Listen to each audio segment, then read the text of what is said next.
Arrivés trop tôt ou trop tard sur les lieux, les bombardements aériens ont manqué leur cible. L'artillerie navale n'a pas fait mieux. L'heure précoce du débarquement, déterminée par la marée, ne lui a pas laissé le temps de mener à bien le pilonnage prévu.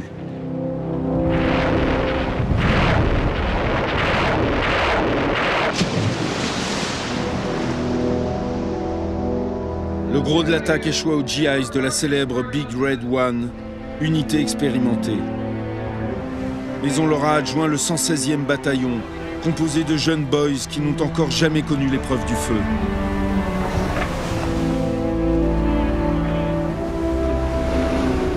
Pour éviter les tirs ennemis, les barges ont été mises à l'eau trop loin des côtes, au milieu d'une mer agitée.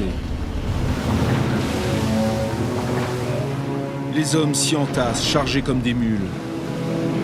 Quand le bruit du premier éclat percute nos oreilles, on se jette à plat ventre dans les vomissures, sans plus surveiller la côte qui s'approche, raconte Robert Capa, seul photographe présent ce jour-là.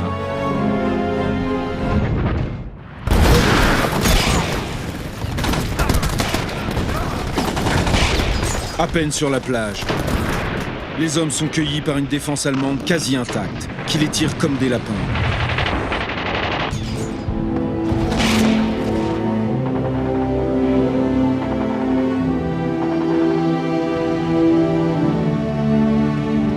Le vent a fait monter la mer plus vite que prévu. Les vagues d'assaut suivantes s'empalent sur les obstacles de Rommel, obligeant les hommes à débarquer dans une eau profonde.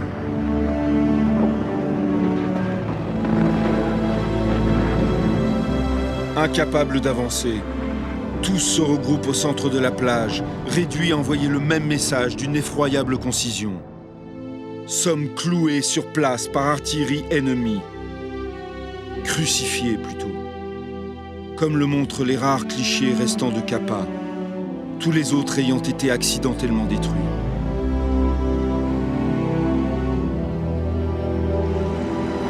Un courant violent déporte les embarcations. Les hommes se noient, entraînés par la charge de leur matériel. La mer est rouge, rouge comme Omaha la sanglante, où les hommes sont en perdition.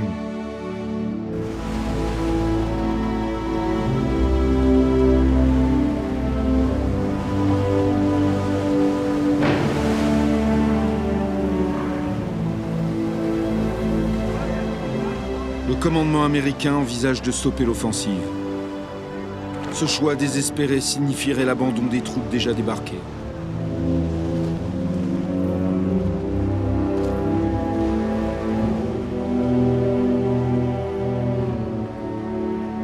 Les morts et les blessés se comptent déjà par centaines. Leur sacrifice aurait été vain. L'arrêt des opérations laisserait aussi ouverte une énorme brèche sur la continuité du front allié, alors même que la gigantesque machine de guerre est lancée à plein régime.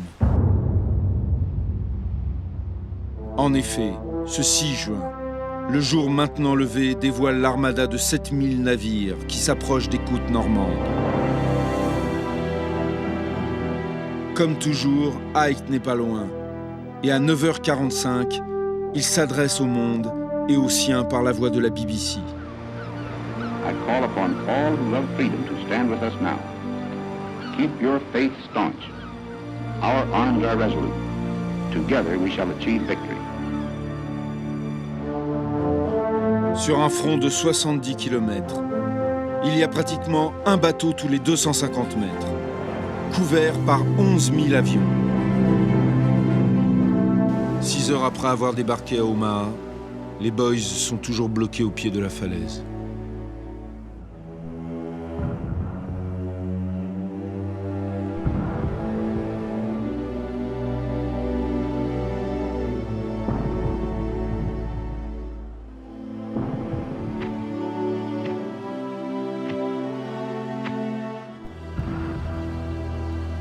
Les Américains privilégient toujours les hommes, quel que soit le surcroît d'intendance nécessaire.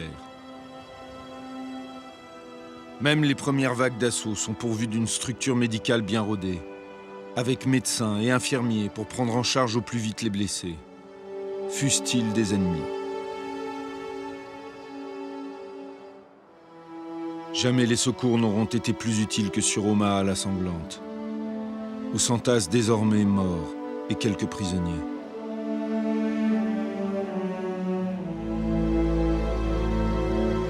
« 3000 Américains perdus sur la plus meurtrière des 5 plages du débarquement.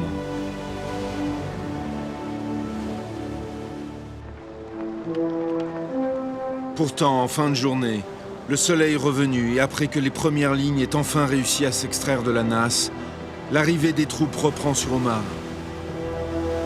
Cette fois, on peut dire que le débarquement a réussi. Reste maintenant à gagner la prochaine bataille, celle de la Normandie et de la France.